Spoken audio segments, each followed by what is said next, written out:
قد کان لکم آیۃ فی فئتین التقطا فئۃ تقاتل فی سبیل اللہ واخری کافرۃ یرونہم مثلیہم رأی العین واللہ یؤید بنصرہ من یشاء ان فی ذلک لعبرۃ لأولی الابصار. یقیناً تمہارے لیے ان دو گروہوں میں جو بدر کے دن آمنے سامنے ہوئے عبرت کی ایک نشانی ہے. ایک گروہ اللہ کے راستے میں لڑ رہا تھا جبکہ دوسرا گروہ کافر تھا.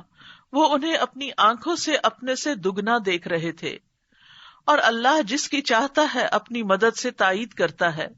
بے شک اس میں اہل بصیرت کے لیے بھرپور عبرت ہے.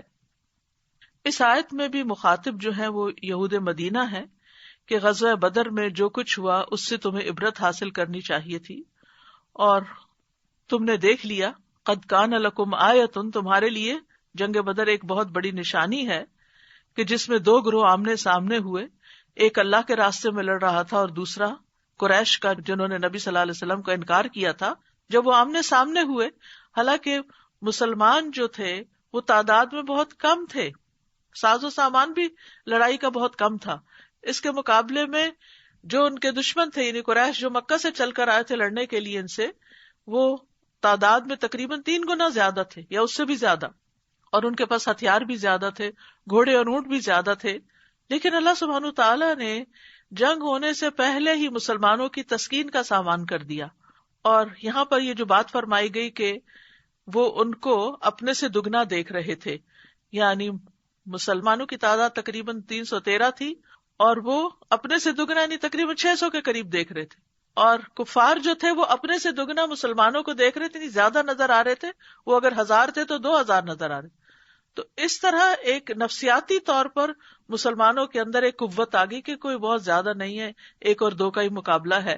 اپنے سے دگنے کا مطلب یہ کہ ٹھیک ہے اتنوں کو ہم نمٹ لیں گے. اور دوسری طرف کفار کے لیے کہ یہ اتنے زیادہ ہیں، وہ ان کے لیے ایک خوف کا سبب بن گیا. تو یہ دراصل اللہ کی مدد تھی. حضرت علی کہتے ہیں کہ غزوہ بدر کی رات ہم نے دیکھا کہ ہمارے درمیان ہر شخص سو جاتا تھا سوائے رسول اللہ صلی اللہ علیہ وسلم کے، جو ایک درخت کے نیچے نماز پڑھتے جاتے تھے اور روتے جاتے تھے حتیٰ کہ صبح ہو گئی. تو گویا مدد کس طرح آئی؟ پھر دعا سے.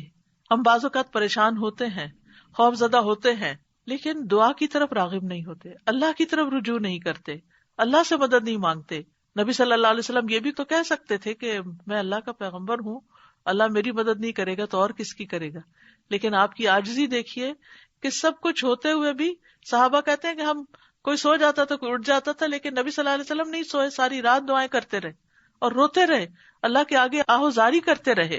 اور وہ مشہور دعا ہے کہ اے اللہ میرے لیے اپنے کیے ہوئے وعدے کو پورا فرما، اے اللہ اپنے وعدے کے مطابق عطا فرما، اے اللہ اگر اہل اسلام کی یہ جماعت ہلاک ہو گئی تو زمین پر تیری عبادت نہ کی جائے گی. آپ برابر اپنے رب سے اپنے ہاتھ دراز کیے، قبلے کی طرف منہ کر کے دعا مانگتے رہے، یہاں تک کہ آپ کی چادر آپ کے شانے سے گر پڑی. پھر ابو بکر رضی اللہ عنہ آئے، آپ کی چادر کو اٹھایا اور اسے آپ کے کندھے پہ ڈالا، پھر آپ کے پیچھے سے آپ کے ساتھ لپٹ گئے اور عرض کیا اللہ کے نبی، آپ کی اپنے رب سے دعا کافی ہو چکی، ان قریب وہ آپ سے اپنے کیے ہوئے وعدے کو پورا کرے گا. تو اللہ سبحانہ وتعالیٰ نے یہ آیت اتار دی جو سورۃ انفال کی آیت ہے، اذ تستغیثون ربکم فاستجاب لکم انی ممدکم بألف من الملائکۃ مردفین. تم اپنے رب سے فریاد کر رہے تھے تو اس نے تمہاری دعا قبول کر لی کہ میں تمہاری مدد 1000 لگاتار فرشتوں سے کروں گا. پس اللہ نے آپ کی اپنے فرشتوں کے ساتھ مدد فرمائی.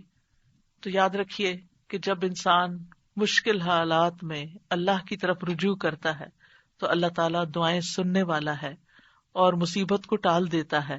ہم سب کو سوچنا چاہیے کہ جب سے یہ کرونا وائرس کی بات عام ہوئی ہے اور اس کی ہلاکتوں کی خبریں بھی ہم سنتے پڑھتے رہتے ہیں، ہم نے کتنی دعائیں کی کہ اللہ تو ہمیں اس آفت سے محفوظ رکھنا، ہم نے کتنی استغفار کی، ہم نے کتنا اللہ کی طرف رجوع کیا. ہمارا زیادہ وقت کس شغل میں گزرتا ہے؟